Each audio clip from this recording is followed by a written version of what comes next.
എല്ലാ സഹോദരങ്ങൾക്കും നമ്മുടെ യൂട്യൂബ് ചാനലിലേക്ക് സ്വാഗതം. അപ്പോൾ ഇന്ന് പുതിയൊരു ടോപ്പിക്കുമായിട്ടാണ് വന്നത്. എന്താണെന്ന് വെച്ചാൽ നമ്മൾ പലപ്പോഴും പലതരത്തിലുള്ള വീഡിയോകൾ ഇടാറുണ്ട്. കൂടുതലും പരദൂഷണം തന്നെയാണ് ഇടുന്നത്. അപ്പുറത്തു നിന്നുള്ള കണ്ടൻറ്റ് ഇപ്പുറത്ത് പോയി എടുക്കുന്നു, ഇപ്പുറത്തു നിന്നുള്ള കണ്ടൻറ്റ് കുറച്ച് അപ്പുറത്തോട്ട് മാറിപ്പോയി എടുക്കുന്നു. ഇത് തന്നെയാണ് റിയാക്ഷൻ വീഡിയോ ചെയ്യുന്ന എല്ലാവരും ഫോളോ ചെയ്ത് വരുന്നത്. ഞാനും അത് തന്നെയാണ് ഫോളോ ചെയ്ത് വരുന്നത്. അപ്പോൾ അങ്ങനെ ഇരിക്കുന്ന അവസരങ്ങളിൽ എൻ്റെ സബ്സ്ക്രൈബേഴ്സിന് ഒരിത്തിരി ഒരിത്തിരി മനസ്സിനെ ഒന്ന് ഏകാഗ്രമാക്കി വെക്കാൻ വേണ്ടിയിട്ട് ഇടയ്ക്കൊക്കെ ഞാൻ നല്ല നല്ല പ്രഭാഷണങ്ങളൊക്കെ എടുത്ത് ഇടാറുണ്ട്. അത് എനിക്കും മനസ്സിനൊരു സന്തോഷം കിട്ടും. ഈ പറയുന്നത് പോലെ ഇത് കേൾക്കുന്ന മറ്റുള്ളവർക്കും മനസ്സിന് നല്ല സന്തോഷം കിട്ടും എന്നെനിക്കറിയാം. അപ്പോൾ ഓരോ തവണയും ഞാൻ പ്രഭാഷണങ്ങൾ ഇടുമ്പോൾ എല്ലാവർക്കും വളരെ നല്ല അഭിപ്രായമാണ്. അതേക്കുറിച്ച് ഇനി വീണ്ടും വീണ്ടും വേണമെന്നാണ് എല്ലാവരും ആവശ്യപ്പെടുന്നത്. അപ്പോൾ അത് ഞാനും കേൾക്കാൻ ഇഷ്ടപ്പെടുന്നത് കൊണ്ടും പിന്നെ എനിക്ക് അതിനോട് യാതൊരു മടുപ്പും തോന്നാറില്ല. അപ്പോൾ പിന്നെ പലരും എന്നോട് ചോദിക്കാറുണ്ട്, അങ്ങനെയാണെങ്കിൽ നിങ്ങൾക്ക് ക്രൈസ്തീയ കാര്യങ്ങൾ കൂടുതലായിട്ട് എന്തുകൊണ്ട് എൻ്റെ ചാനലിൽ ഉൾപ്പെടുത്തുന്നില്ല എന്ന് ചോദ്യങ്ങളൊക്കെ ഞാൻ കണ്ടിട്ടുണ്ട്. കമൻറ്റ് ബോക്സിൽ 1-2 സ്ഥലത്തൊക്കെ കിടക്കുന്നത്. അപ്പോൾ അവരോട് എനിക്ക് പറയാനുള്ളൊരു കാര്യം എന്ന് വെച്ചാൽ, എൻ്റെ ചാനലിൽ സബ്സ്ക്രൈബേഴ്സ് ആയിട്ടുള്ള ആളുകൾ ക്രിസ്ത്യൻസ് വളരെ കുറവാണ്. ഇല്ലയെന്ന് തന്നെ വേണമെങ്കിൽ പറയാം. അല്ലെങ്കിൽ ഉണ്ടെങ്കിൽ 1, 2, 3 അത്രയേ ഉള്ളൂ. അപ്പോൾ ഞാൻ അത്തരത്തിലുള്ള വീഡിയോ എൻ്റെ ചാനലിൽ ഇട്ട് കഴിഞ്ഞാലും ഒരു വീഡിയോ പബ്ലിഷ് ചെയ്യുന്നത് ഒരുപാട് ബുദ്ധിമുട്ടാണ്. ഭയങ്കരമായ ബുദ്ധിമുട്ടാണ്. ഒരു വീഡിയോ സെറ്റ് ചെയ്ത് അതേക്കുറിച്ച് നമ്മൾ മനസ്സിലാക്കി അത് നമ്മൾ സ്പീച്ച് ചെയ്ത് എടുത്ത് ഇട്ട് അതിന് ശേഷം നമ്മളത് എഡിറ്റ് ചെയ്ത് വൃത്തിയുള്ളൊരു തമ്പനയിലൊക്കെ സെറ്റ് ചെയ്ത് പിന്നീട് നമ്മൾ യൂട്യൂബിലേക്ക് അതിനെ ആക്കുന്ന സമയത്ത് ഒരുപാട് കടമ്പകൾ കടക്കേണ്ടതായിട്ടുണ്ട്. അപ്പോൾ അങ്ങനെ നമ്മൾ ഒരുപാട് കടമ്പകൾ കടന്ന് നമ്മൾ യൂട്യൂബിൽ ആ ഒരു വീഡിയോ കോപ്പിറൈറ്റോ സ്ട്രൈക്കോ ഒന്നും കൂടാതെ തന്നെ നമ്മൾ നല്ല വൃത്തിക്ക് ഇട്ട് കഴിയുമ്പോൾ അതിന് കാണാൻ ഒരു വ്യൂ പോലും പോയില്ലെങ്കിൽ നമ്മുടെ സമയം അത്രയും നഷ്ടമാവില്ലേ? ശരിക്കും നമുക്ക് ഏണിങ്സ് കിട്ടുന്നതല്ല പ്രധാനമായിട്ടുള്ളൊരു കാര്യം. നമ്മുടെ വീഡിയോ എത്ര പേര് കാണുന്നു എന്നുള്ളതിലാണ് നമ്മുടെ ഒരു സന്തോഷം എന്ന് പറയുന്നത്. അപ്പോൾ അത് കാണാൻ ആരും ഇല്ലെങ്കിൽ പിന്നെ ഞാൻ അങ്ങനെ കഷ്ടപ്പെട്ടിട്ടിട്ട് എന്താ പ്രയോജനം? ക്രിസ്മസ് ആയ സമയത്ത് നിങ്ങളൊന്ന് കേട്ട് നോക്കണം.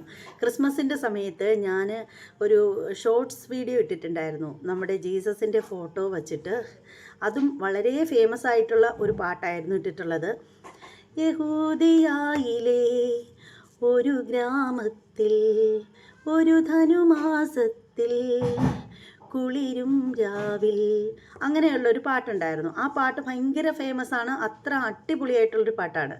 ആ ഒരു പാട്ട് വച്ചിട്ട് ഞാൻ ജീസസിൻ്റെ ഫോട്ടോ ഒക്കെ ഇട്ടിട്ട് ഷോർട്സ് വീഡിയോ ഇട്ടിട്ടുണ്ടായിരുന്നു. സാധാരണ രീതിയിൽ ഷോർട്സ് വീഡിയോകളെന്ന് പറഞ്ഞാൽ എത്ര എങ്ങനത്തെ ഷോർട്സ് വീഡിയോ ഇട്ട് കഴിഞ്ഞാലും ഷോർട്സ് വീഡിയോ 500 പറയുന്നതിനാ വെച്ചാൽ 500 ഒക്കെ ഓടും. അത്രയും നല്ലതാണ് ഷോർട്സ്. 500 എന്ന് പറയുന്നത് ഒരുപാട് കൂടുതലൊന്നുമല്ല. യൂട്യൂബിനെ സംബന്ധിച്ചിടത്തോളം ഏറ്റവും കുറഞ്ഞൊരു സംഖ്യ തന്നെയാണ്. ഷോർട്സിനെ സംബന്ധിച്ചിടത്തോളം, ഷോർട്സ് വീഡിയോ സംബന്ധിച്ചിടത്തോളം 500 വ്യൂ എന്നൊക്കെ പറയുന്നത് വളരെ കുറഞ്ഞ ഒരു അളവ് തന്നെയാണ്. പക്ഷേ ആ ഒരു ഷോർട്സ് വീഡിയോ ഇതുവരെയും അത്ര പോലും എത്തിയിട്ടില്ല എന്ന് പറയുമ്പോൾ, ഞാനൊരു ലെങ്ത് വീഡിയോ ഇടുമ്പോൾ അത് കാണാൻ ആരെങ്കിലും ഉണ്ടാവുമോ? അപ്പോൾ പിന്നെ ഞാൻ എല്ലാ വിഭാഗത്തിൽപ്പെട്ട വീഡിയോ ഇടും എന്ന് കാണിക്കാൻ വേണ്ടിയിട്ട് ഞാൻ വീഡിയോ ഇട്ടിട്ട് എന്താണ് പ്രയോജനം? അല്ലെങ്കിൽ ഒരു 10 പേരെങ്കിലും വന്നിട്ട് എൻ്റെ ചാനലിൽ കമൻറ്റ് ചെയ്യൂ, നിങ്ങളൊരു ക്രൈസ്തീയ വീഡിയോ ഇടൂ, അല്ലെങ്കിൽ നിങ്ങളൊരു ക്രിസ്ത്യൻ വീഡിയോ നിങ്ങൾ ഇടൂ. അതായത് ഇസ്ലാമിക വീഡിയോ ഇടുന്നത് പോലെ, ഇസ്ലാമിക പ്രഭാഷണങ്ങളൊക്കെ ഇടുന്നത് പോലെ തന്നെ ഈ പറയുന്നത് പോലെ ജീസസിൻ്റെയോ മാതാവിൻ്റെയോ ഒക്കെ പറ്റിയിട്ടുള്ള വീഡിയോകൾ ഇടൂ എന്ന് നിങ്ങൾ ആവശ്യപ്പെടൂ. ഒരു 10-15 പേര് ആവശ്യപ്പെടുകയാണെങ്കിൽ തീർച്ചയായും ഞാൻ ഇട്ടിരിക്കും. ആ ഒരു കാര്യത്തിൽ 1% തർക്കം നിങ്ങൾക്ക് വേണ്ട, ഉറപ്പാണ്. ഇത് ഞാൻ നിങ്ങൾക്ക് തരുന്നൊരു വാക്കാണ്. അങ്ങനെയാണെങ്കിൽ ഞാൻ തീർച്ചയായും ഇട്ടിരിക്കും. അല്ലാതെ പിന്നെ ഞാൻ ചുമ്മാ എൻ്റെ ചാനലിൽ ഇത്രയേറെ കഷ്ടപ്പെട്ട് ഇട്ടിട്ട് പ്രത്യേകിച്ചൊരു ഗുണവുമില്ല. അപ്പോൾ അങ്ങനെ നിങ്ങൾ കമൻറ്റ് ചെയ്യൂ. അങ്ങനെയുള്ള കമൻറ്റുകളൊക്കെ വരുന്നെങ്കിൽ തീർച്ചയായും ഞാൻ ഇടും. അത്രേ എനിക്ക് നിങ്ങളോട് പറയാനുള്ളൂ. അപ്പോൾ പിന്നീട് എന്താണെന്ന് വെച്ചാൽ, ഈ ഒരു വീഡിയോ വന്നതെന്ന് വെച്ചാൽ ഞാൻ ഓർത്തു മരണത്തെക്കുറിച്ച് എന്നാൽ ചോദിക്കുക, എന്തിനാണ് മരണത്തെക്കുറിച്ചൊക്കെ പറയുന്നതെന്ന്. മരണത്തെക്കുറിച്ച് ഓർത്തത് മറ്റൊന്നുമല്ല, നമ്മുടേതായിട്ടുള്ള ഒരുപാട് ഗ്രന്ഥങ്ങളിലും ഒക്കെ നമ്മൾ മരണത്തെക്കുറിച്ചിട്ട് വ്യക്തമായിട്ട് പറയുന്നുണ്ട്. എന്താണ് മരണം, എങ്ങനെയാണ് എന്നൊക്കെയുള്ള കാര്യങ്ങളെക്കുറിച്ചൊക്കെ പറയുന്നുണ്ട്. അപ്പോൾ ഞാനൊക്കെ മനസ്സിലാക്കി വെച്ച ഒരു ഇതെന്ന് വെച്ചാൽ, നമ്മൾ ഒരു കുഞ്ഞായിട്ട് ജനിക്കുന്ന സമയത്ത് തന്നെ ആ ഒരു സൂക്ഷ്മ ആ ഒരു ശരീരത്തിന് അറിയാൻ സാധിക്കും ഞാൻ ആരുടെ ഗർഭപാത്രത്തിലാണ് ജന്മം എടുക്കേണ്ടതെന്ന്. ആ ഒരു കുഞ്ഞായിട്ട് ജനിക്കുന്ന ആ ഒരു സൂക്ഷ്മ ശരീരത്തിന് ജനിക്കുന്നതിന് മുമ്പ് തന്നെ അറിയാൻ സാധിക്കുമെന്നാണ് ഞാൻ മനസ്സിലാക്കി വെച്ചിട്ടുള്ളത്. അപ്പോൾ അത് ഒരാൾ മരണപ്പെട്ട് കഴിയുമ്പോൾ അവരുടെ ആ ഒരു സൂക്ഷ്മ ശരീരം അതൊരു പ്രത്യേക ലോകത്ത് ചെല്ലുന്നു. അത് അവിടെ വെച്ച് അവിടെ കുറേ, ഞാൻ ചുരുക്കി പറയുകയാണ്, അവിടെ വച്ചിട്ട് കുറച്ച് ചോദ്യ ഉത്തരങ്ങളിലൊക്കെ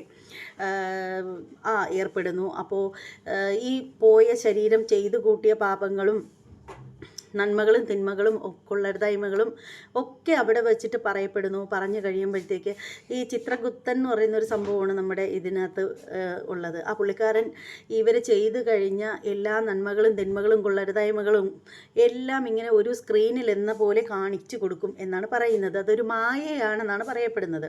അപ്പോൾ ഇത് കണ്ടു കഴിയുമ്പോഴത്തേക്ക് ഈ പറയുന്ന സൂക്ഷ്മ ശരീരത്തിന് നല്ല വേദന ഉണ്ടാവും. അയ്യോ, ഞാൻ ഒരു ജന്മം എടുത്തിട്ട് അതിനൊരു ഉപയോഗവുമില്ലാതായി തീർന്നല്ലോ, ഞാൻ മൂലം ഇത്രയധികം ആളുകൾ വേദനിക്കാൻ ഇട വന്നല്ലോ, ഇനിയിപ്പോൾ ഞാൻ എന്താ ചെയ്യുക, എനിക്കിനി വീണ്ടും ഒരു ജന്മം എടുക്കണം, ഞാൻ ചെയ്തു പോയ തെറ്റുകുറ്റങ്ങളും പാപക്കറകളെല്ലാം എനിക്ക് കഴുകിക്കളയണം, അതിനു വേണ്ടിയിട്ട് എനിക്ക് വീണ്ടും ഒരു ജന്മം എടുക്കണം എന്നിങ്ങനെ പറയുമത്രേ.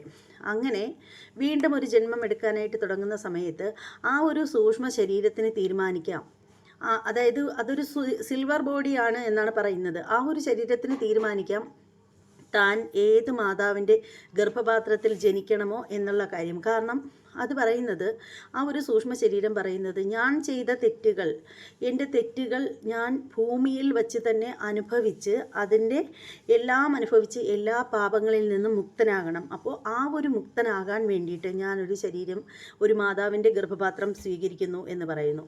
അങ്ങനെ ആ ഒരു ശരീരം തന്നെയാണ് ചിലപ്പോൾ വളരെ കഷ്ടപ്പെടുന്ന ഒരു സ്ത്രീയുടെ, അല്ലെങ്കിൽ വളരെ രോഗാവസ്ഥ അനുഭവിക്കുന്ന, അല്ലെങ്കിൽ ആരോരുമില്ലാതെ കഷ്ടപ്പെടുന്ന ഏതെങ്കിലും ഒരു ഗതികെട്ട അമ്മമാർ, ഗതികെട്ടെന്ന് പറഞ്ഞാൽ ആരെ അധിക്ഷേപിക്കാൻ വേണ്ടിയിട്ട് പറഞ്ഞതല്ല, അത്തരത്തിലുള്ള ഒരു രീതിയിൽ ഈ ശരീരം തന്നെയാണ് അത്രയും മാതാപിതാക്കളെ സ്വീകരിക്കുന്നത്, മാതാവിനെ സ്വീകരിക്കുന്നത്. അങ്ങനെ മാതാവിൻ്റെ ഗർഭപാത്രത്തിൽ ജന്മമെടുക്കുന്നത് ആ സൂക്ഷ്മ ശരീരം തന്നെയാണ്. അത് തന്നെയാണ് തീരുമാനിക്കുന്നത് ഞാൻ ഏതമ്മയുടെ വയറ്റിൽ ജനിക്കണം എന്നുള്ള കാര്യം എന്നാണ് നമ്മുടെ പുരാണ ഗ്രന്ഥങ്ങളൊക്കെ പറയുന്നത്. അതിനുശേഷം എന്ത് സംഭവിക്കുന്നു, ഒരു മനുഷ്യൻ മരണപ്പെടുമ്പോൾ എന്ത് സംഭവിക്കുന്നു എന്ന് ചോദിച്ചു കഴിഞ്ഞാൽ, ആ മരണപ്പെടുന്ന സമയത്ത് മനുഷ്യൻ്റെ ശരീരത്തിലുള്ള ഈ ഒരു എന്താണ്, ദേഹിയും ദേഹവും, ദേഹം വിട്ട് ദേഹി പുറത്തേക്ക് പോകുന്ന ആ ഒരു അവസ്ഥ, അതായത് ഉറങ്ങിക്കിടക്കുന്ന സമയത്ത് നമ്മൾ സ്വപ്നം കാണാറുണ്ട്. സ്വപ്നം കാണുമ്പോൾ നമ്മുടെ ശരീരത്തിലൂടെ ഇങ്ങനെ സ്വപ്നം കാണുന്ന ആ ഒരു ടൈമിലെന്ന് വെച്ചാൽ ഇങ്ങനെ നമ്മൾ പലയിടത്തായിട്ട് പോകുന്നതായിട്ടൊക്കെ സ്വപ്നം കാണൂലേ, അതുപോലൊരവസ്ഥയാണ്. വിത്തിൻ സെക്കൻഡ് കൊണ്ട് 14 ലോകവും സഞ്ചരിക്കാവുന്ന അത്ര സ്പീഡിലായിരിക്കും ഈ പറയുന്നത് പോലെ ദേഹി സഞ്ചരിക്കുന്നത്, ദേഹം വിട്ട് എന്നാണ് പറയുന്നത്. അങ്ങനെ ഒരു മനുഷ്യൻ മരണപ്പെടുന്ന സമയത്ത് മനുഷ്യൻ്റെ ശരീരത്തിൽ നിന്നും ഈ സിൽവർ ബോഡി പുറത്തേക്ക് പോകുന്നു. അങ്ങനെ പുറത്തേക്ക് പോകുന്ന ബോഡിക്ക് പിന്നെ ഒരിക്കലും തിരികെ കയറാൻ പറ്റില്ല. പിന്നീട് ഇത് ആവുന്നത് പോലെയൊക്കെ ശരീരത്തിലേക്ക് തിരിച്ചു കയറാനായിട്ട് ശ്രമിക്കും. പക്ഷേ അതിന് ഒരു വിധത്തിൽ തിരിച്ചു കയറാൻ കഴിയില്ല. അപ്പോൾ തൻ്റെ പ്രിയപ്പെട്ട ആളുകൾ കരയുന്നതും വിളിക്കുന്നതും ബഹളം വയ്ക്കുന്നതും ഒക്കെ ഈ സിൽവർ ബോഡിക്ക് കാണാൻ സാധിക്കും. പക്ഷേ ഒരു കാരണവശാലും അതിന് കഴിയില്ല എന്നാണ് പറയപ്പെടുന്നത്. പിന്നീട് ഈ ദേഹത്തെ ചിതയിൽ കൊണ്ടുവച്ച്, നമ്മൾ ഹൈന്ദവരുടെ ആചാരപ്രകാരം മരിച്ചു കഴിയുമ്പോൾ ചിതയിൽ വെച്ച് കത്തിക്കുകയാണ് ചെയ്യുന്നത്. അങ്ങനെ കത്തിച്ച്, ആചാരപൂർവ്വം കത്തിച്ച് ഈ പറയുന്നത് പോലെയുള്ള ക്രിയകളൊക്കെ ചെയ്തതിന് ശേഷം 16 ദിവസം വരെയും ഈ ദേഹി അവിടെ തന്നെ ഉണ്ടാകും, ദേഹം വിട്ട് പോവില്ല എന്ന് പറയുന്നു. അങ്ങനെയും പറയുന്നുണ്ട്. 1 വർഷം വരെ അവിടെ തന്നെ ഉണ്ടാകും എന്ന് പറയുകയും ചെയ്യുന്നുണ്ട്. അപ്പോൾ അത് അവിടെ നിൽക്കട്ടെ.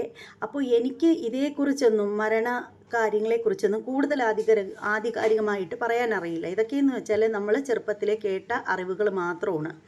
അപ്പോൾ ഇതിൽ എത്രത്തോളം സത്യമുണ്ടെന്നൊന്നും എനിക്കറിയില്ല. കാരണം എന്താണെന്ന് വെച്ചാൽ ഞാൻ വലിയ പണ്ഡിതയൊന്നും അല്ലല്ലോ. അപ്പോൾ എനിക്ക് കേട്ടറിവുകൾ മാത്രമേ ഉള്ളൂ. എനിക്ക് ആധികാരികമായിട്ട് ഒരു ഗ്രന്ഥങ്ങളും വിശകലനം ചെയ്ത് പഠിച്ചതിൻ്റെ ഒരു അറിവുമില്ല. അപ്പോഴാണ് എനിക്കിങ്ങനെയുള്ള കാര്യങ്ങളൊക്കെ കേൾക്കാനും വളരെ ഇഷ്ടമുള്ള ഒരാളാണ്. അപ്പോഴാണ് ഞാൻ നമ്മുടെ ബഹുമാനപ്പെട്ട നൗഷാദ് ബാദ്ഖവി അവർകളുടെ ഒരു പ്രഭാഷണം കാണുന്നത്. അപ്പോൾ അതിനകത്ത് അദ്ദേഹം ഇതുപോലെ ഉള്ള കാര്യങ്ങളെക്കുറിച്ചൊക്കെ സംസാരിക്കുന്നുണ്ട്. അദ്ദേഹം അതിനകത്ത് മരണത്തെക്കുറിച്ചൊക്കെ സംസാരിക്കുന്നത് നമുക്ക് ഒന്ന് കേട്ട് മനസ്സിലാക്കി വരാം. അപ്പോൾ താല്പര്യമുള്ള എല്ലാ സഹോദരങ്ങളും അപ്പോൾ ഈ ഒരു വീഡിയോ കേൾക്കാനായിട്ട് വരൂ. അപ്പോൾ നമുക്ക് നേരെ ഈ ഒരു വീഡിയോയിലേക്ക് പോകാം. മരണം സത്യമാണ് എന്ന വിഷയമാണെന്ന് പറയാം. 10 ദിവസം മുമ്പ് മാഹി എന്ന പ്രദേശത്ത് ഒരു കല്യാണം നടന്നു. മാഹി അല്ലെങ്കിൽ പിന്നെ കോഴിക്കോട്, വടകര, കണ്ണൂര്, തലശ്ശേരി ആ ഭാഗത്തൊക്കെ കല്യാണം എന്ന് പറയുമ്പോൾ വലിയ ആഘോഷവും കുറച്ചുകൂടി ആനന്ദവും ആഹ്ലാദവും ഒക്കെയാണ്. അപ്പം മകളുടെ കല്യാണത്തിന്റെ പ്രിയപ്പെട്ട പിതാവ് മകളോടൊപ്പം സന്തോഷിച്ച് ആനന്ദിച്ച്, അത് ഞാനാണെങ്കിലും നിങ്ങളാണെങ്കിലും നമ്മുടെ പ്രിയപ്പെട്ട മകന്റെ നിക്കാഹ് എന്നൊക്കെ പറയുമ്പോൾ വലിയ സ്വപ്നമാണ്. അവരെക്കാളേറെ സ്വപ്നം മാതാപിതാക്കൾക്കാണ്. ആ പ്രിയപ്പെട്ട മകളുടെ നിക്കാഹിന്റെ കല്യാണത്തിന്റെ ഒരുക്കങ്ങളൊക്കെ നടത്തി ആ മകളോടൊപ്പം സന്തോഷിച്ച് ആനന്ദിച്ച് മകളുടെ കൈയൊക്കെ പിടിച്ച് ആഘോഷം പങ്കിട്ടുകൊണ്ടിരുന്ന പ്രിയപ്പെട്ട പിതാവ് തൽക്ഷണം കുഴഞ്ഞു വീണ് മരണപ്പെടുകയാണ്. ആ കല്യാണത്തിന്റെ പരിപൂർണമായ സന്തോഷത്തിലെത്താൻ കഴിയാതെ, ആ കല്യാണത്തിന്റെ ആഘോഷങ്ങൾ പൂർത്തിയാക്കാനാകാതെ അലങ്കാരങ്ങൾ അഴിച്ചിറക്കുകയാണ് പെട്ടെന്ന്. പിന്നെ പിതാവിന്റെ മരണ വീടായി നിമിഷ നേരം കൊണ്ട് ആ വീട് മാറുകയാണ്. അള്ളാഹു ആ പ്രിയപ്പെട്ട പിതാവിന് പുറത്തു കൊടുക്കട്ടെ. അള്ളാഹു സ്വർഗം കൊടുത്ത് അനുഗ്രഹിക്കട്ടെ. ഞാൻ പ്രസിഡന്റ് വീട്ടിൽ നിന്ന് ഭക്ഷണം കഴിച്ചിട്ട് ഉസ്താദ് റൂമിലേക്ക് വന്നപ്പോൾ ഉസ്താദിനോട് ഞാൻ പറയുകയായിരുന്നു, ഇതൊക്കെ ഉസ്താദ് പറഞ്ഞു കൊടുക്കണം ജനങ്ങൾക്ക് എന്ന് പറഞ്ഞ് ആളുകൾ അയച്ചു തരികയാണ് മൊബൈലിലേക്ക്.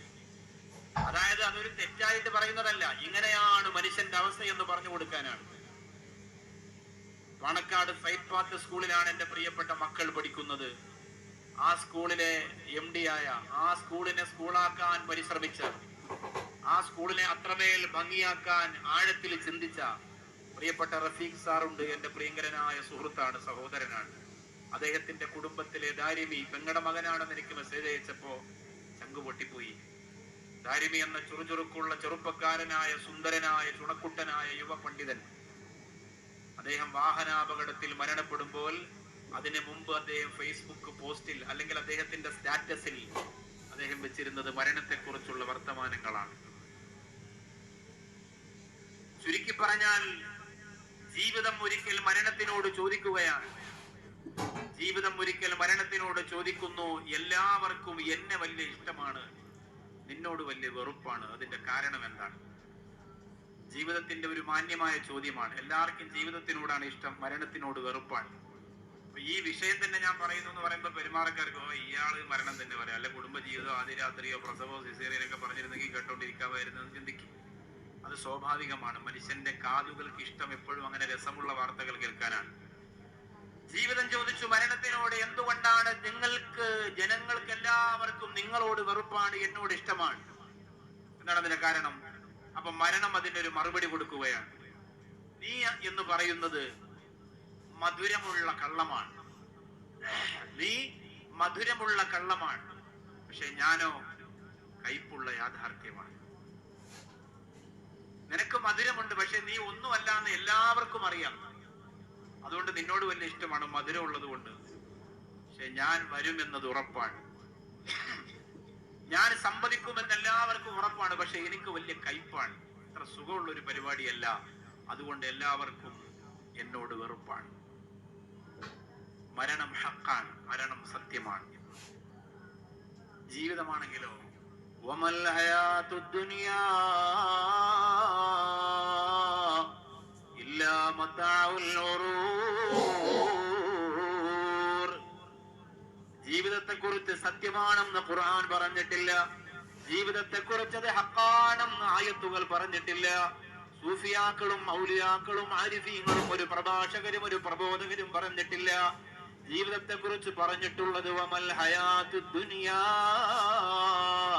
ഇല്ലാ മതാഉൽ ഗുറൂർ. അത് ചിരിച്ചുകൊണ്ട് സുഖലോലുപമായ ആനന്ദങ്ങളും ആഘോഷങ്ങളും വർണ്ണക്കാഴ്ചകളും വെച്ചുകൊണ്ട് അത് മനുഷ്യനെ മരക്കിയെടുത്തുകൊണ്ട് അവനെ നശിപ്പിച്ച് കളയുന്ന ചതിയനാണ് ജീവിതം. അതുകൊണ്ടാണ് അല്ലാഹുവിന്റെ റസൂൽ നബി മുഹമ്മദ് മുസ്തഫ സല്ലല്ലാഹു അലൈഹി വസല്ലമ തങ്ങൾ പറഞ്ഞത്, നാം അത് പറയുന്നുണ്ട്, പെരുമാതുറ പള്ളിയുടെ പരിസരത്ത് മരണപ്പെടുന്നവരെ പള്ളിയുടെ ഖബർസ്ഥാനിൽ കൊണ്ടുവന്നടക്കിയിട്ട് ആ ഖബറിന്റെ ചാരത്തിൽ നിന്നുകൊണ്ട് ഉസ്താദ് പറഞ്ഞു കൊടുക്കുന്നുണ്ട്, അന്നൽ മൗത ഹഖ്വൻ വഅന്ന സിറാത ഹഖ്വൻ വഅന്നൽ ജന്നത ഹഖ്വൻ വഅന്നൻ നാറ ഹഖ്വൻ വഅന്നൽ ഹിസാബ ഹഖ്വൻ. മരണം സത്യമാണ്, ഖബർ സത്യമാണ്, വിചാരണ സത്യമാണ്, സിറാത്ത് പാലം സത്യമാണ്, സ്വർഗം നരകം സത്യമാണ്. പക്ഷേ ജീവിതം സത്യമാണെന്ന് ഇവിടെ പറയുന്നില്ല, ജീവിതം സത്യമാണെന്ന് പറയുന്നില്ല. അതുകൊണ്ട് സത്യമായ മരണത്തെ മറക്കാൻ പെരുമാതുറ സെൻട്രൽ പള്ളിയുടെ പരിസരത്ത് വന്ന എന്റെ പ്രിയപ്പെട്ട ചെറുപ്പക്കാരെ നമുക്ക് കഴിയില്ല. പ്രായാധിക്യത്തിലേക്ക് എത്തണമെന്നില്ല, രോഗം കൊണ്ട് ശരീരത്തെ വല്ലാതെ വരിഞ്ഞ് കാർന്ന് തിന്നണമെന്നില്ല. ആരോഗ്യമുള്ള സുന്ദരന്മാരായ സുന്ദരികളായ എത്രയോ ആണും പെണ്ണുമായ മക്കളാണ് അല്ലാഹുവേ ഞെട്ടറ്റി വീഴുന്ന മാമ്പഴങ്ങളെ പോലെയാണ് വീണുകൊണ്ടിരിക്കുന്നത്. മാതാവിന്റെ നിലവിളിക്ക് അർത്ഥമില്ലാതെ, പിതാവിന്റെ നിലവിളിക്ക് അർത്ഥമില്ലാതെ ആ പ്രിയപ്പെട്ട മക്കളുടെ മയ്യത്ത് പള്ളിപ്പറമ്പിലേക്ക് ചുമന്നുകൊണ്ടു പോകുമ്പോ എന്റെ പ്രിയപ്പെട്ട സഹോദരങ്ങളോട് ഓർമ്മപ്പെടുത്തുകയാണ്, അന്നൽ മൗത ഹഖ്വൻ, മരണം സത്യമാണ്, സത്യമാണ്, സത്യമാണ്. വലൗ കാനത്തി ദുനിയാ തദൂമു ലിവാഹിദി ലകാന റസൂലുള്ളാഹി ഫീഹാ മുഖല്ലദാ സ്വലാത്തു വതസ്ലീമു വഅസ്കാ തഹിയതി അലൽ മുസ്തഫൽ മുഖ്താരി ഖൈറുൽ ബരിയതി. അല്ലാഹുവിന്റെ റസൂലിനോട് പടച്ച റബ്ബ് പറഞ്ഞ ഒരു വാക്കുണ്ട് പ്രിയപ്പെട്ടവരെ, വഇമ്മിത്ത ഫഹും ഖാലിദൂൻ. അല്ലാഹുവിന്റെ റസൂലേ അങ്ങ് വഫാത്താവുകയും ബാക്കിയുള്ളവരെ ജീവിച്ചിരിക്കുകയും ചെയ്യുകയോ? അതൊരിക്കലും നടക്കില്ല നബിയേ, അതൊരിക്കലും നടക്കില്ല നബിയേ, അതൊരിക്കലും നടക്കില്ല റസൂലേ. ഈ ലോകത്തെ പടക്കാൻ കാരണക്കാരനായ ഈ ലോകത്തിന്റെ സർവ്വതും അങ്ങേക്കാണ് നബിയേ. മഞ്ഞും മഴയും മഴവില്ലും മണിമാണിക്യത്തിൻ കല്ലും മണ്ണിൽ വന്നത് മിന്നും മുത്തറസൂലിന. പൊന്നും പവിഴം പൊന്നമ്പിളയും പാടും പുള്ളിക്കുയിലും പാരിൽ വന്നത് പത്തരമാറ്റ ഹബീബിന. ആകാശമേ, ഭൂമിയെ, അതിന്റെ അലങ്കാരങ്ങളെ, സർവ്വതുമേ, അതൊക്കെ ലോകത്ത് പടച്ചിരിക്കുന്നത് മുഴുവനും അല്ലാഹുവിന്റെ ഹബീബ് നബി മുഹമ്മദ് മുസ്തഫ സല്ലല്ലാഹു അലൈഹി വസല്ലമ തങ്ങൾക്ക് വേണ്ടിയാണെങ്കിൽ അല്ലാഹ് പറയുന്നു, ഫഇമ്മിത്ത ഫഹും ഖാലിദൂൻ. നിങ്ങൾ ജീവിച്ചിരിക്കുമ്പോ, നിങ്ങൾ മരിക്കുമ്പോ, അല്ലാഹുവിന്റെ റസൂലേ നിങ്ങൾ വഫാത്തായിട്ട് ലോകത്തുള്ള മുഴുവൻ മനുഷ്യരും ജീവിച്ചിരിക്കുകയോ? അതൊരിക്കലും നടക്കൂല. അതുകൊണ്ട് ജനിച്ചുപോയ മനുഷ്യർ മുഴുവനും ലോകത്തുനിന്ന് മരിക്കുന്നതാ. അപകടത്തിൽ നിന്ന് രക്ഷപ്പെട്ട പെരുമാതുറയിലെ ചെറുപ്പക്കാരാ, മുങ്ങിച്ചാകാൻ പോകുന്ന കൂട്ടുകാരനെ കൈകൊടുത്തിട്ട് വിളിച്ചുയർത്തിയ ചെറുപ്പക്കാരാ, കറണ്ടടിച്ചതിൽ നിന്ന് രക്ഷപ്പെട്ട ചെറുപ്പക്കാരാ, കൂട്ടുകാരന് ക്യാൻസർ വന്ന് മരിച്ചപ്പോഴും എനിക്കൊരു പ്രശ്നവും വന്നില്ലല്ലോ എന്ന് പറഞ്ഞുകൊണ്ട് സ്വയം സമാധാനപ്പെടുന്ന മക്കളെ, ഫലൻ യുഅഖിറല്ലാഹു നഫ്സൻ ഇദാ ജാഅ അജലുഹാ. അല്ലാഹു നിശ്ചയിച്ച സമയത്തെ പുറത്തേക്ക് ഒരു സെക്കൻഡ് കാലെടുത്ത് വെക്കാൻ ഈ ഭൗതിക ലോകത്ത് എന്തൊക്കെ പ്രതീക്ഷകളുണ്ട്, എത്ര അധികാരത്തിന്റെ പണത്തിന്റെ ഗമയുടെ സോപാനങ്ങൾ പടുത്തുയർത്തിയിട്ടുണ്ടോ, അതിനൊന്നും നിങ്ങൾക്ക് സാധ്യമല്ല, തടഞ്ഞു വെക്കാൻ സാധ്യമല്ല. ഇന്ന് രാവിലെ സുബഹി കഴിഞ്ഞിട്ട് കാട്ടുമറാക്കൽ മുസ്ലിം ജമാഅത്തിന്റെ ഖബർസ്ഥാനിനിടയില് രണ്ട് പച്ച ചെടികൾ വളർന്നു നിൽക്കുന്ന ഒരു ഖബറുണ്ട്. അത് ഈ വിനീതന്റെ 8 വർഷത്തിന് മുമ്പ് വിട പറഞ്ഞു പോയ 10 വയസ്സ് മാത്രം പ്രായമുള്ള മുസ്താഖ് അഹമ്മദ് എന്ന പൊന്നുമോന്റെ ഖബറാണ്. ഇന്ന് ജീവനോടെ ഉണ്ടായിരുന്നെങ്കിൽ 18 വയസ്സോളം വന്ന് തന്നോളം ഉയരം വന്ന പൊക്കം വന്ന തന്റെ ഇടം വന്ന ആരോഗ്യം വന്ന ഒരു ചെറുപ്പക്കാരനായി മാറാനുള്ള പൊന്നുമോനാണ്. എനിക്ക് അല്ലാഹുവിനോട് പറയാൻ പറ്റുമോ, നീ അവനെ മരിപ്പിച്ചത് ശരിയായില്ലല്ലാ. ആരംഭ റസൂലിന്റെ കുടുംബത്തിനകത്ത് അല്ലാഹു കൊടുത്ത പ്രിയപ്പെട്ട മക്കളല്ല, ആ കൺമുമ്പിൽ കിടന്ന് മരണപ്പെട്ട വാർത്ത കേട്ടവരല്ലേ. ഖദീജ ബീവി റളിയല്ലാഹു അൻഹയുടെ പ്രിയപ്പെട്ട പൊന്നുമോൻ പാല് കൊടുത്തു കൊതിതീരുന്നതിന് മുമ്പല്ലേ അബ്ദുള്ള എന്ന പൊന്നുമോനെ അല്ലാഹു കൊണ്ടുപോയത്. അതുകൊണ്ട് തടഞ്ഞു വെക്കാൻ കഴിയില്ല, പിടിച്ചു നിർത്താൻ കഴിയില്ല, ഒരാളെയും മാറ്റിവെക്കാൻ കഴിയില്ല. ആദം മുതൽ പല കാലവും കഴിഞ്ഞില്ലേ, അതിലത്ഭുതം ഇന്നോളവും നിനക്കില്ലേ. എത്ര കാലം കഴിഞ്ഞു, എത്ര ആളുകൾ വന്നുപോയി. ഒരു ഖബർസ്ഥാനിന്റെ മീസാങ്കല്ലിൽ എഴുതി വെച്ചിരിക്കുകയാണ്, എന്നെ നോക്കുന്ന മനുഷ്യ. ഒരു മീസാങ്കല്ലിൽ എഴുതി വെച്ചിരിക്കുകയാണ്, എന്നെ നോക്കുന്ന മനുഷ്യ, എന്നെ കണ്ടിട്ട് നീ അത്ഭുതപ്പെടുകയാണോ? ഇതുപോലെ ഞാനും നീ നിൽക്കുന്ന സ്ഥലത്ത് നിന്ന് മറ്റൊരു മീസാങ്കല്ല് നോക്കി അത്ഭുതപ്പെട്ട് നോക്കി നിന്നിട്ടുണ്ടായിരുന്നു. പക്ഷെ ഇന്ന് ആ സ്ഥാനത്ത് ഞാൻ കിടക്കുമ്പോ എന്റെ സ്ഥാനത്ത് നീ നിന്ന് നോക്കുകയാണ്. നാളെ ഞാൻ കിടക്കുന്ന സ്ഥാനത്ത് നീ വന്ന് കിടക്കുമ്പോ നിന്റെ നാട്ടുകാരും കൂട്ടുകാരും ഇതുപോലെ നിന്നെ നോക്കി നിൽക്കും. അതിങ്ങനെ പരമ്പരയായി മാറിക്കൊണ്ടിരിക്കും. എത്ര പേര് മരണപ്പെട്ടു, നാം അവരെ ആരെ ഓർക്കുന്നു. മരണപ്പെട്ട് 3-4 ദിവസം കഴിയുമ്പോൾ ചർച്ച കഴിഞ്ഞു, പിന്നെ അടുത്ത വിഷയമായി അതിന്റെ പിന്നാലെ പോയി. 100 കണക്കിന് മയ്യത്തുകൾ കൈകാലുകളായി, കഷണങ്ങളായി, കരളിന്റെ പീസായി, ഗർഭപാത്രത്തിന്റെ അംശങ്ങളായി തെന്നി തെറിച്ച് ചതഞ്ഞരഞ്ഞ് ഉടഞ്ഞു ജ്യൂസ് പോലെയായി വയനാട്ടിലെ ചൂരൽമലയിലൂടെ ഒഴുകിപ്പോയതുപോലും നിസ്സാര സമയം കൊണ്ട് മറക്കാൻ നമുക്ക് പറ്റിയിട്ടുണ്ടെങ്കിൽ ആലോചിച്ചൊക്കെ എത്ര പെട്ടെന്ന് നമ്മൾ മറന്നു. നിങ്ങൾ അറിയുമോ, ഇനിയും മയ്യത്ത് കിട്ടാനുണ്ട് പ്രിയപ്പെട്ടവരെ, ഇനിയും മയ്യത്ത് കിട്ടാനുണ്ട്.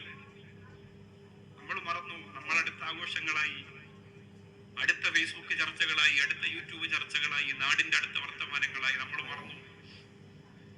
ഇപ്പോഴും വീട് കിട്ടാത്തവർ, ഇപ്പോഴും ഒരു നേരം പോലും അന്നം കിട്ടാത്തവർ, ഇപ്പോഴും തന്റെ കൂടപ്പുറപ്പുകൾ ഒഴുകിപ്പോയോ മരിച്ചുപോയോ, ഏതെങ്കിലും പാറക്കെട്ടുകൾക്കിടയിൽ ചതഞ്ഞരഞ്ഞ് കഷണങ്ങളായി മീനും മത്സ്യവും മറ്റുമൊക്കെ കൊത്തി വലിച്ചു കൊണ്ടുപോയോ എന്നറിയാതെ ആശങ്കപ്പെട്ട് കഴിയുന്ന എത്ര ആളുകളുണ്ടെന്നറിയോ?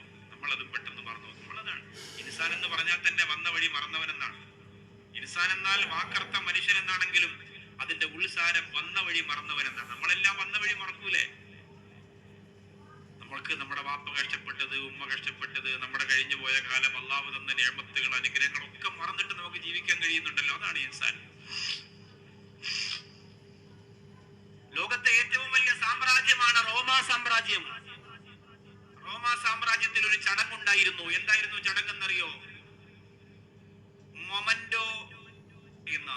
മൊമന്റോ മോറി എന്ന് പറയുന്ന ഒരു ചടങ്ങുണ്ടായിരുന്നു. അതായത് റോമാ സാമ്രാജ്യത്തില് ഈ പട്ടാളത്തിലോ അതുപോലെ മറ്റ് എന്തെങ്കിലും ഫിസിക്കലി കഴിവുള്ളതോ അല്ലെങ്കിൽ മറ്റെന്തെങ്കിലും കഴിവിൽ വലിയ വിജയം നേടിയിട്ട് ഒരാൾ ആ രാജ്യത്തേക്ക് തിരിച്ചു വന്നാൽ, രാജ്യത്ത് നിന്ന് പോയി, നമ്മൾ ഒളിമ്പിക്സിലൊക്കെ പോകുന്നുണ്ടല്ലോ, അതുപോലെ വലിയ വിജയം നേടിയിട്ട് മടങ്ങി രാജ്യത്തേക്ക് തിരിച്ചു വന്നാൽ ആ നാട്ടുകാരെല്ലാവരും കൂടിയിട്ട് അവർക്ക് ഒരു സ്വീകരണം കൊടുക്കും.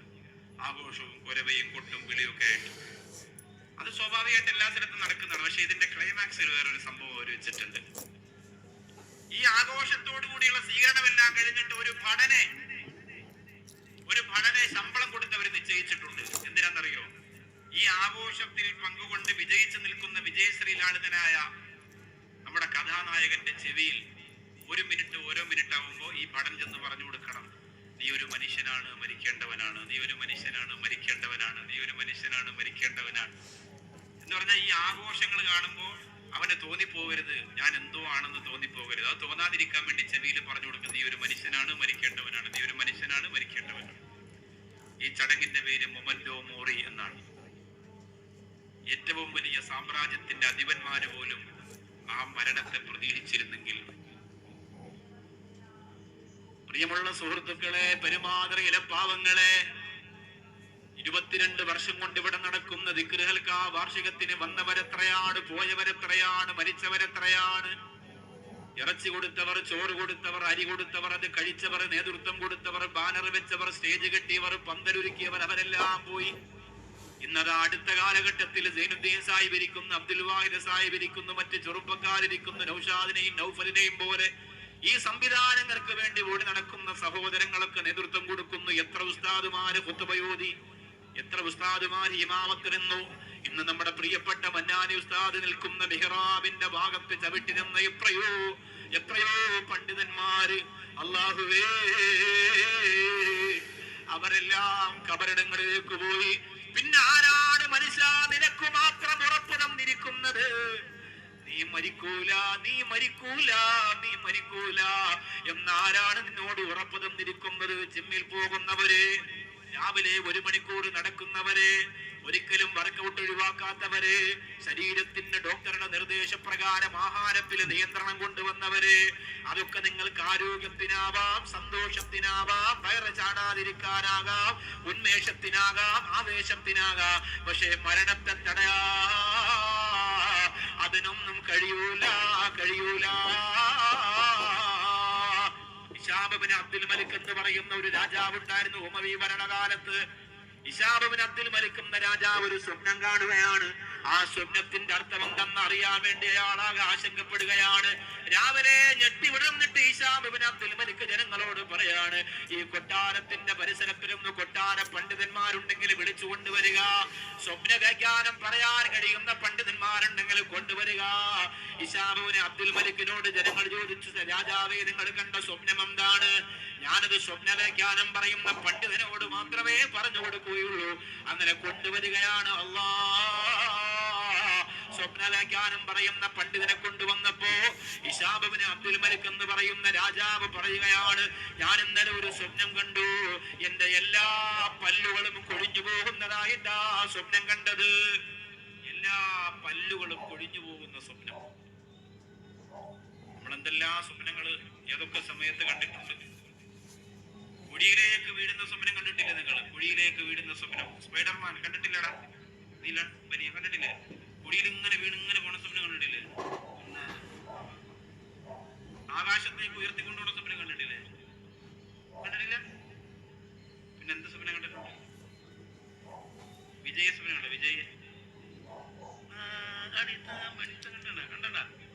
അവണ്ടാടാ? ആര് സ്വപ്നം കണ്ടിട്ട് പെരുമാറോ?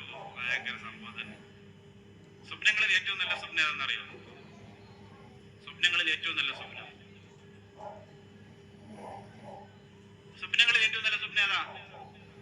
സ്വലാത്തിന്റെ രാത്രിയിൽ റസൂലിനെ കണ്ടു ഞാൻ, സുഗന്ധത്തിൻ തോണിയിൽ സുബർക്കത്തിൽ പോയി ഞാൻ, സലാം ചൊല്ലി നോക്കി ഞാൻ സുവർണത്തിൻ താജരെ, സ്വയം മറന്നു ഞാൻ സുഗരസ മധുമഴയിൽ, ചിരിമണി ചിതറുന്നൊരുളി ബദറേ. അല്ലാഹുവേ, സ്വപ്നങ്ങളിലെ ഏറ്റവും വലിയ സ്വപ്നം ലോകത്തിന്റെ നേതാവ് നബി മുഹമ്മദ് മുസ്തഫ സല്ലല്ലാഹു അലൈഹി വസല്ലമ തങ്ങളെ കാണലാണ്. അല്ലാഹുവേ, ഈ മജ്ലിസിന്റെ ബറക്കത്ത് കൊണ്ട്, ഈ അച്ചടക്കമുള്ള സദസ്സിന്റെ പുണ്യം കൊണ്ട്, ചരിത്രമിറങ്ങുന്ന പെരുമാതുറ പള്ളിയുടെ ചുവരുകളുടെ ബറക്കത്ത് കൊണ്ട് മരിക്കുന്നതിന് മുമ്പ് അതിനുള്ള മഹാഭാഗ്യം ഞങ്ങൾക്ക് നൽകണേ അല്ലാഹ്. ഒരുപാട് സ്വപ്നങ്ങൾ കാണും. ഏറ്റവും കൂടുതൽ സ്വപ്നം കാണുന്നത് ഗർഭവതികളാണ്. ഗർഭിണികളാണ് സ്വപ്നം കാണുന്നത് ഏറ്റവും കൂടുതൽ സ്വപ്നം. കുഴി വീടുന്ന സ്വപ്നം, പ്രസവിച്ച സ്വപ്നം, വയറ് പൊട്ടിയിട്ട് പാമ്പറങ്ങി വരുന്ന സ്വപ്നമൊക്കെ കാണും രാത്രിയിൽ ഇങ്ങനെ. അതുകൊണ്ട് ഗർഭവതികൾ എന്ത് ചെയ്യണം? സ്ഥിരം ഖുർആനോദനം, സൂറത്ത് മറിയം. പണ്ടൊക്കെ എങ്ങനെ നഫീസത്ത് മാല, വിസ്മിയും ഹംദും സ്വലാത്തും നൽസമാ സലാമും മുന്നേ ബില്ലിനെ ഫീസത്തു മാല ഞാൻ തുടങ്ങിയിടുന്നേ, മുഷ്ഫിഉം മുഫല്ലലുൻ മുഖദ്ദമുൻ നൂറുല്ലാഹ്, മൂസിഉൻ മൂസിലുൻ മുഹൈമിനുൻ മുബല്ലിഉൻ സഅദുല്ലാഹ് എന്ന് പറഞ്ഞ അന്നൊക്കെ ഇങ്ങനെ നഫീസുമാല പാടും, വൈദ്യമാല പാടും. ഇന്ന് പിന്നെ താത്തമാര് പറയാം ചന്ദ്രൻ ഡോക്ടർ ആയതുകൊണ്ട് കുഴപ്പമൊന്നുമില്ലടി, സൂപ്പർ പ്രസവമായിരിക്കാം. ഇബ്രാഹിം ഡോക്ടറെ കണ്ടാ പേടിക്കണ്ട, ഷീജ മേഡത്തിന്റെ അടുത്ത് പോയാ പ്രസവം സൂപ്പറാണ്. മറിയം ബീവിയും വേണ്ട, സൂറത്തും വേണ്ട, ഖുർആനും വേണ്ട. നമ്മൾ ആ രീതിയിലേക്ക് കാര്യങ്ങൾ എത്തിച്ചു. അല്ലാഹു തആല കാത്തിരക്ഷിക്കട്ടെ. ഏറ്റവും നല്ല നല്ല സ്വപ്നങ്ങൾ കാണണം, നല്ല മനോഹരമായ സ്വപ്നങ്ങൾ. അള്ളാഹു അതിനുള്ള മഹാഭാഗ്യം തരട്ടെ. സ്വപ്നം മറ്റൊരു വിഷയമായതുകൊണ്ട് അവിടെ നിർത്തി ബാക്കിയിലേക്ക് വരികയാണ്. അപ്പൊ ഹിസാബ് ബിൻ അബ്ദുൽ മലിക് എന്ന് പറയുന്ന രാജാവ് സ്വപ്നം കണ്ടു. എന്താണ് സ്വപ്നം കണ്ടത്? സ്വപ്നം കണ്ടത് എന്താണ് നമ്മൾ പറഞ്ഞു, ശ്രദ്ധിച്ചത്? ശ്രദ്ധിച്ചോ? സ്വപ്നം കണ്ടത് എന്താണ്? പല്ല് 20 പല്ലും പോയെന്ന് സ്വപ്നം കണ്ട്. 20 പല്ലും 20 പല്ലല്ല, 15 പല്ലില്ലേ, ബാക്കിയകത്തുള്ള മുഴുവൻ പല്ലും കൊഴിഞ്ഞു പോയിട്ട് സ്വപ്നം കണ്ടു. മുഴുവൻ പല്ലും കൊഴിഞ്ഞു പോയിട്ട് സ്വപ്നം കണ്ടു. അപ്പൊ സ്വപ്ന വ്യാഖ്യാനം നടത്തുന്ന പണ്ഡിതനെ കൊണ്ടുവന്നിട്ട് അഭിപ്രായം ചോദിച്ചു. സ്വപ്ന വ്യാഖ്യാനം പറയുന്ന പണ്ഡിതൻ വന്നിട്ട്, ഒന്നാമത്തെ പണ്ഡിതൻ വന്നിട്ട് പറയുകയാണ്, രാജാവേ, നിങ്ങളുടെ കുടുംബത്തിലെ ഓരോരുത്തരും മരിക്കുന്നത് നിങ്ങൾ കണ്ടുകൊണ്ട് നിൽക്കും രാജാ. ഓരോ പല്ല് കൊഴിയുന്നതിന്റെയും അർത്ഥം നിങ്ങളുടെ കുടുംബത്തിൽ ഓരോരുത്തരും മരണപ്പെടുമെന്നാണ്. ആ മരണം മുഴുവനും നിങ്ങൾ കാണും എന്നാണ് സ്വപ്നത്തിന്റെ അർത്ഥമെന്ന് പറഞ്ഞപ്പോൾ രാജാവിന് ദേഷ്യം വന്നു. കടക്ക് പുറത്ത് എന്ന് പറഞ്ഞു. അന്ന് മുതലാണ് കടക്ക് പുറത്ത് തുടങ്ങിയത്. അങ്ങനെ കടക്ക് പുറത്തെന്ന് പറഞ്ഞു. രാജാവ് സ്വപ്ന വ്യാഖ്യാനം പറയാൻ വന്ന പണ്ഡിതനെ പുറത്താക്കി. സമ്മാനം കൊടുത്തില്ല, പ്രതിഫലം കൊടുത്തില്ല, ഒന്നും കൊടുത്തില്ല. അയാൾ പോയി. വേറൊരു പണ്ഡിതനെ കൊണ്ടുവരാൻ പറഞ്ഞു. അപ്പൊ ഈ ആദ്യം വന്ന പണ്ഡിതന് ഇച്ചിരി ഹിക്കുമത്ത് കുറവായിരുന്നു. നമ്മൾ ചില വിഷയങ്ങൾ അങ്ങനെ പറയാൻ പാടില്ല. ഇപ്പൊ ഒരാൾ വണ്ടി ഇടിച്ച് മരിച്ചു, അവന്റെ മൊബൈലിൽ നിന്ന് ഫോൺ എടുത്തിട്ട്, അല്ല അവന്റെ മൊബൈലിൽ നിന്ന് നമ്പർ എടുത്തിട്ട് ഉമ്മാന്ന് അടിച്ചിരിക്കുന്നു. ഉമ്മായെ വിളിക്കുകയാണ്, അസ്സലാമു അലൈക്കും അമ്മ, ഞാൻ പെരുമാറ സെന്ററിൽ നിന്നാണ്, നിങ്ങൾ എവിടെയാണ് ഉള്ളത്? ഞാൻ വീട്ടിലാണ്. നിങ്ങളെ മോന്റെ ഫോണിൽ നിന്നാണ് ഞാനിപ്പോ വിളിക്കുന്നത്. നിങ്ങളെ മോൻ വണ്ടി ഇടിച്ച് മരിച്ചിട്ടുണ്ട്, ഇവിടെ ടൗണിൽ കേട്ടോ. ഓക്കെ, അങ്ങനെയല്ലേ പറയാനുള്ളത്. ഹിക്കുമത്ത് വേണം. ഉമ്മ അവിടെ നിൽക്കുക, അവിടെ ആണുങ്ങൾ ആരെങ്കിലും ഉണ്ടോ, ഒന്ന് ഫോണൊന്ന് കൊടുക്കോ. എന്റെ മോന്റെ ഫോണില്ലേ ഇത്, ആരെ വിളിക്കുന്നേ? അല്ലാതെ പറയാം, ഒരു അത്യാവശ്യ കാര്യം പറയാൻ കൊടുക്കൂ. നിങ്ങളൊന്ന് പെരുമാറും, ഒരു അത്യാവശ്യ കാര്യം പറയാണ്ട്, ചെറിയൊരു പ്രശ്നമാണ്, പെട്ടെന്ന് വരണമെന്ന്. അങ്ങനെ പറഞ്ഞാണ് മരിച്ചു എന്ന് പറയാനുള്ളത്. അല്ലാതെ ആ കിടക്കണടി സുബൈദ പോയടി എന്റെ മച്ചതാ തൂങ്ങിക്കേണ്ടി അങ്ങനെയല്ലേ പറയാനുള്ളത്. അപ്പൊ പറയുന്നതിന് ഒരു സ്റ്റെപ്പായിട്ട് വേണം വിഷയം അവതരിപ്പിക്കാൻ. അങ്ങനെ വേണം പറയാൻ. അങ്ങനെ പറയുമ്പോ നമ്മുടെ മനസ്സിനെ ഒന്ന് പിടിച്ചു നിർത്താൻ, ക്ഷമിക്കാൻ, സഹിക്കാൻ പ്രതീക്ഷ വെക്കും. മനസ്സിൽ ഇങ്ങനെ പ്രതീക്ഷ വെക്കും, ചിലപ്പോ സംഭവിച്ചാലോ. അങ്ങനെയാണ് അതിലേക്ക് എത്താം. അപ്പൊ ഈ സ്വപ്ന വ്യാഖ്യാനം പറഞ്ഞ ആദ്യത്തെ പണ്ഡിതൻ എന്തില്ലായിരുന്നു? ഹിക്കുമത്തില്ലായിരുന്നു, അറിവൊക്കെ ഉണ്ടായിരുന്നു. പക്ഷേ ഈ പല്ലു മുഴുവനും കൊഴിഞ്ഞത് നിങ്ങളുടെ കുടുംബത്തിൽ ഓരോരുത്തരും മരിക്കും, അത് നിങ്ങൾ കാണും എന്നതാണ് അർത്ഥം. പക്ഷെ അത് അങ്ങനെ തന്നെ പച്ചയ്ക്ക് പറഞ്ഞു. രണ്ടാമത്തെ പണ്ഡിതൻ വന്നിട്ട് പറഞ്ഞു, അബിസ്റിയാ മലിക്, രാജാവെ സന്തോഷിച്ചു കൊള്ളുക. രാജാവ് പറഞ്ഞു, എന്താ സംഭവം? നിങ്ങളുടെ സ്വപ്ന വ്യാഖ്യാനം നിങ്ങൾക്ക് വലിയ സന്തോഷം തരുന്ന കാര്യമാണ്. നിങ്ങളുടെ കുടുംബത്തിൽ ഏറ്റവും കൂടുതൽ ദീർഘായുസുള്ളത് നിങ്ങൾക്കാണ്. ആദ്യം പറഞ്ഞാലും രണ്ടാമത് പറഞ്ഞാലും കറക്റ്റ് അല്ലേ പറഞ്ഞത്? നടക്കൂല, എന്തെന്നെ ചോറ് കൊടുത്ത് വിടണമല്ലോ. മനസ്സിലായില്ലേ? ആദ്യം പറഞ്ഞാൽ എന്താ പറഞ്ഞ, എല്ലാവരുടെ മരണവും നിങ്ങൾ കാണുമെന്ന് പറഞ്ഞു. എന്ന് പറഞ്ഞാൽ അവസാനം വരെ ഇയാൾ ജീവിച്ചിരിക്കും, ബാക്കിയുള്ളവരൊക്കെ മരിക്കുമ്പോൾ ഇയാൾ ഉണ്ടാവുന്നതാണ്. രണ്ടാമത് പറഞ്ഞ ആളെന്താ, നിങ്ങൾക്ക് അള്ളാഹു ഏറ്റവും വലിയ ദീർഘായുസ് തരുന്നു. കറക്റ്റ് അല്ലേ പറഞ്ഞത്? ദീർഘായുസ് എന്ന് പറഞ്ഞാൽ അവസാനം മരിക്കുള്ളൂ, ബാക്കിയുള്ളവരൊക്കെ മരിച്ചിട്ടേ മരിക്കുള്ളൂ എന്നാണ്. പക്ഷേ ഈ രണ്ട് പേരും പറഞ്ഞതിന്റെ ഉള്ളിലുള്ള ഒരു പ്രധാനപ്പെട്ട കാര്യം എന്താണ്? രാജാവാണെങ്കിലും പ്രജയാണെങ്കിലും എന്ത് നടക്കും? മരണം നടക്കുമെന്നാണ്. വൽമൗതു അദ്നാ മിൻ സിറാഖി നഅലിഹി, നീ ധരിച്ചിരിക്കുന്ന ചെരുപ്പിന്റെ വാറ് നിന്റെ ശരീരത്തിനോട് ഒട്ടിക്കിടക്കുന്നതിനേക്കാൾ മരണം നിന്റെ റൂഹിനോട്, നിന്റെ ജീവിതത്തിനോട് ഏറ്റവും വലിയ അടുത്തിരിക്കുകയാണ് എന്ന ഗൗരവമുള്ള മുന്നറിയിപ്പാണ് എന്റെ പ്രിയപ്പെട്ടവരെ രാജാവിന് പോലും പറഞ്ഞു കൊടുക്കുന്നത്. ലോകം അടക്കി ഭരിച്ചിരുന്നവരല്ലേ പിടിമണ്ണ് വാരിയെറിഞ്ഞതത്ഭുതമല്ലേ, കുതിരപ്പുറത്ത് സവാരി ചെയ്തവരല്ലേ ശവമഞ്ചയാത്രയും ചെയ്തതത്ഭുതമല്ലേ. ഓർക്കണേ പെരുമാതറയിലെ മക്കളെ, ആഡംബര നൊമ്പരത്തിന്റെ കോടാലി കൊണ്ട് നെഞ്ചു വെട്ടിക്കീറിയിട്ട് ആത്മാവിനെ പുറത്തെടുത്ത് നശിപ്പിക്കാനൊരുങ്ങുമ്പോ നിസ്കാരം നഷ്ടപ്പെടുത്തി പെരുമാതറ ടൗൺ പള്ളിയുടെ മുമ്പിലൂടെ മുണ്ട് തുടങ്ങാണെന്ന വിധത്തിൽ മടക്കി ഉയർത്തി കെട്ടിയിട്ട് സിഗരറ്റ് വലിച്ചൂതി വിട്ടുകൊണ്ട് അള്ളാനെ പരിഹസിക്കുന്ന മക്കളുണ്ടോ? നിരീശ്വരവാദത്തിലേക്ക് ചേർന്ന് പോയാൽ രസമാണ്, പിന്നെ പള്ളിയിൽ പോണ്ട, മരണത്തെ പേടിക്കണ്ട, ഖബർ ശിക്ഷയില്ല എന്നൊക്കെ പറഞ്ഞു നടക്കുന്ന നേട്ടാവളിയന്മാരും ഹൈത്തമിയുടെ മുമ്പിൽ പോയിരുന്നിട്ട് അല്ലാഹുവേ മുഖം കുത്തി തലകുത്തി മറിയുന്നത് കണ്ടുകൊണ്ട് കാണുന്നവരെ സത്യമായ മതത്തിന്റെ എല്ലാ പ്രഖ്യാപനങ്ങളും നെഞ്ചിലേറ്റിപ്പോണ്ട് എന്റെ പ്രിയപ്പെട്ട ഇസ്ലാമിന്റെ ചുണക്കുട്ടന്മാരെ, അല്ലാഹുവിലേക്ക് മടങ്ങി വരണേ, അല്ലാഹുവിന്റെ ഇബാദത്തിലേക്ക് കടന്നു വരണേ, അല്ലാഹുവിന്റെ തൃപ്തിയിലേക്ക് തിരിച്ചു വരണേ. അവിടെയാണ് അല്ലാഹു നമുക്ക് വിജയം തരുന്നത്. അവിടെയാണ് നമുക്ക് വിജയം തരുന്നത്. എന്തായാലും നമ്മൾ മരിക്കുമെന്ന് നമ്മൾ ഉറപ്പിക്കണം. വർക്കൗട്ട് ചെയ്യാം, സിക്സ് പാക്ക് ഉണ്ടാക്കാം, അടിപൊളി എല്ലാ കാര്യങ്ങളും ചെയ്യാം. പക്ഷേ എല്ലാ വിഷയത്തിലും നമ്മൾ എന്തുണ്ടാക്കണം? ഒരു മുന്നറിയിപ്പ്, ഒരു കരുതൽ നമ്മുടെ ശരീരത്തിന് കൊടുത്തുകൊണ്ടേയിരിക്കണം. നമ്മൾ പെട്ടുപോകും. മരണത്തെ പേടിക്കാതെ ജീവിക്കാൻ പറ്റുന്ന കുറെ ആളുകളുണ്ട്. അവരെ ചരിത്രം ഞാൻ പറയുന്നുണ്ട്. അതിൽ പെട്ടാൽ അൽഹംദുലില്ലാഹ് നമ്മൾ സലാമത്തായി. മരണം നടന്നാൽ എന്ത്, നടന്നില്ലെങ്കിൽ എന്ത്, മാഷാ അല്ലാഹ്, അല്ലി വല്ലി മാഫി മുസ്കിൽ എന്ന് പറഞ്ഞ് നടക്കുന്ന കുറെ ആളുകളുണ്ട്. മരണം നടന്നാൽ എന്ത്, നടന്നില്ലെങ്കിൽ എന്ത്, ഇന്ന് മരിച്ചാൽ എന്ത്, നാളെ മരിച്ചാൽ എന്ത്, എല്ലാം സെറ്റാക്കി വെച്ചിരിക്കുകയാണ്. മാഷാ അല്ലാഹ്. മക്കൾക്ക് വീതം കൊടുക്കുന്നതും കല്യാണവും ബാങ്ക് ഡിപ്പോസിറ്റും ഒന്നുമല്ല, ആത്മീയമായ സെറ്റാക്കലാണ് ഉദ്ദേശിക്കുന്നത്. അപ്പോൾ എന്താണെന്ന് വെച്ചാൽ ഈ വീഡിയോ ഇപ്പം തന്നെ 35 മിനിറ്റും 27 സെക്കൻഡും ആയിട്ടുണ്ട്. അപ്പോൾ ഇനിയും ഇത് ഒരുപാട് ദൈർഘ്യമുണ്ട്. ഏതാണ്ട് എനിക്ക് തോന്നുന്നു അരമണിക്കൂർ കൂടി ഉണ്ടാവും ഈ ഒരു വീഡിയോ എന്ന് എനിക്ക് തോന്നുന്നു. അതുകൊണ്ട് തന്നെ നമ്മൾ ദീർഘിപ്പിക്കുന്നില്ല. നമ്മൾ ഇതിൻ്റെ സെക്കൻഡ് പാർട്ട് ഇതിൻ്റെ കൂടെ തന്നെ അപ്ലോഡ് ചെയ്യുന്നതായിരിക്കും. ഇത് രണ്ട് പാർട്ട് 1ഉം 2 ആയിട്ടായിരിക്കും ഇടുന്നത്. അപ്പോൾ ഈ ഒരു വീഡിയോ ഇഷ്ടമുള്ള എല്ലാവർക്കും ഇത് കേൾക്കാനും ആസ്വദിക്കാനും ഒക്കെ കഴിയും. നിങ്ങൾ അറിഞ്ഞിരിക്കേണ്ട ഒരുപാട് കാര്യങ്ങൾ ഈ ഒരു വീഡിയോയിലുണ്ട് എന്ന് തന്നെയാണ് എൻ്റെ വിശ്വാസം. അപ്പോൾ എന്തായാലും ഈ വീഡിയോ ഇഷ്ടമായവരൊക്കെ നിങ്ങളുടെ അഭിപ്രായങ്ങൾ എന്താണെന്ന് വെച്ചാൽ കമൻറ്റ് ചെയ്യുക. ഇത്തരം വീഡിയോകൾ നിങ്ങൾ വീണ്ടും ആഗ്രഹിക്കുന്നുണ്ടെങ്കിൽ അത് കമൻറ്റ് ചെയ്തേക്കുക.